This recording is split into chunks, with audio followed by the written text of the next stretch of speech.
NTPC తెలంగాణలో agreement అయితే అప్పటికి వాళ్ళు కూడా దొంగలే కదా. సరే, అది పక్కన పెడతాం. రాజస్థాన్ ₹4.34 అంటే ఏంది? దీని అర్థం ఏంది? ఈ స్టేట్స్లో కాదు, ఒక ఆంధ్రానే కాదు, ఆ రోజు భారతదేశంలో ఉండిన రేట్ అది. భారతదేశంలో ఉండిన రేటు ఆ రోజు ₹4.43 నుంచి ₹4.67 వరకు వేరియేషన్ ఉండింది. ఆ రేటే చంద్రబాబు నాయుడు కొన్నారు. అనంతపూర్ సోలార్ పార్క్కి చేసిన పీపీఐలో అన్ని రాష్ట్రాల్లో చేసిన ప్రైజులో అతి తక్కువ ప్రైజ్ చంద్రబాబు నాయుడు గారిదే అని కూడా నేను మనవి చేస్తున్నా. మరి ఎక్కడ జరిగింది తప్పు? కలాం రెడ్డి, తెల్లగడ్డం కలాం రెడ్డి, ఎక్కడ జరిగిందయ్యా? మా మీదకి FBI రాలేదే, మా మీద CBI రాలేదే. నువ్వు గవర్నమెంట్లో ఉన్నావు, మేము తప్పు చేసి చంద్రబాబు నాయుడు మోసం చేసి లంచం తిని ఆ రోజు చేసుంటే నువ్వెందుకు కేసు పెట్టలేదు, ఎందుకు ఎంక్వైరీ పెట్టలేదు అని అడుగుతున్నా. ఆ రోజు అబ్దుల్ కలాం రెడ్డి IAS ఆఫీసర్ కదా.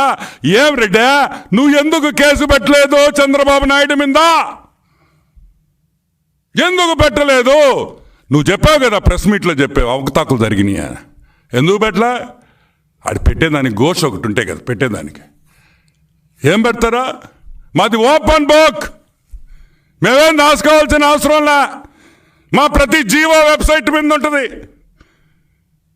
మా ప్రతి జీవో వెబ్సైట్ మీద ఉంటుంది. ఎవరు కావాలన్నా చూడొచ్చు. మీలాగా దొంగ జీవోలు రాలేము, దొంగ మీటింగ్లు.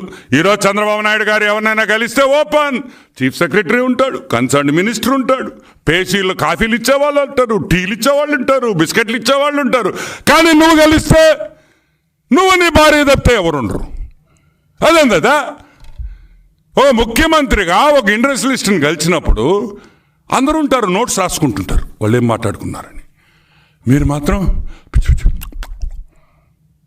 అటంటుంటారు. ఎందుకు సీక్రెట్ మీటింగ్లు అంటే మీరు మాట్లాడే లంచాలు, మీరు చేసుకునే నెగోషియేషన్స్ బయటకు రాకూడదు కాబట్టి, ఎవరికి తెలవకూడదు కాబట్టి. కానీ నువ్వు ఒకటే పొరపాటు చేసావు. వాడు మామూలుడు కాదు, ఆడు అమెరికాలో ఉండేవాడు. FBI, federal bureau of investigation. నువ్వు ప్యాంటు షర్ట్ వేసుకుంటేనే నీ ఫోటో తీసేస్తాడు న్యూడ్గా. అంత తెలివిగల్లోడు వాడు, మామూలుడు కాదోడు. వాడు మొత్తం మీరు ట్రాక్ చేశాడు.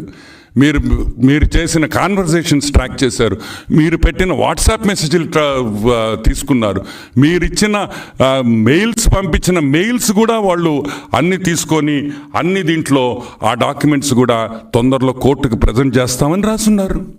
మొత్తం డాక్యుమెంటరీ ఎవిడెన్స్ తొందరలో 1 నెల రోజుల లోపల డాక్యుమెంటరీ ఎవిడెన్స్ మొత్తం కూడా బయటకు వస్తుందని కూడా నేను మీకు మనవి చేస్తా ఉన్నాను. అది పక్కన పెడతాం for a minute. 2019 Jaganmohan Reddy ముఖ్యమంత్రి అయిన తర్వాత ఒక అద్భుతమైన ఆలోచన వచ్చింది. అప్పుడప్పుడు నవ్వద్దా? ఎందుకు నవ్వుతున్నారు మీరు? రాకూడదా? మంచి ఆలోచన జగన్మోహన్ రెడ్డికి అంటే అంత చెడ్డోడా? రాకూడదా జగన్మోహన్ రెడ్డికి మంచి ఆలోచన? మనిషి ఒక కోణంలో ఎక్కడో ఒక దగ్గర కొంచెం మంచితనం ఉంటుంది. ఏపీ గ్రీన్ ఎనర్జీ కార్పొరేషన్ అని ఉంది. 6400 మెగావాట్స్ అంటే 6.4 గిగావాట్స్ టెండర్ పిలిచాడు. దేనికి పిలిచాడు టెండరు? సోలార్ పవర్కి టెండర్ పిలిచాడు. ఎప్పుడు పిలిచాడు? 2021లో. దాంట్లో అదాని, సిద్ధి సాయి, టారెంట్ అనే 4 కంపెనీలు వచ్చినాయి. అంతా బాగుండింది, బాగా జరుగుతుండింది, టెండర్ కూడా అయిపోయేది, జగన్మోహన్ రెడ్డికి డబ్బులు వచ్చేసి ఉండేవి. కానీ పొరపాటున ఏమైందంటే ఆ టాటా కంపెనీ వాళ్ళు వచ్చి మేము కూడా టెండర్లో ఉంటాము అన్నారు. ఎవరు? టాటా కంపెనీ.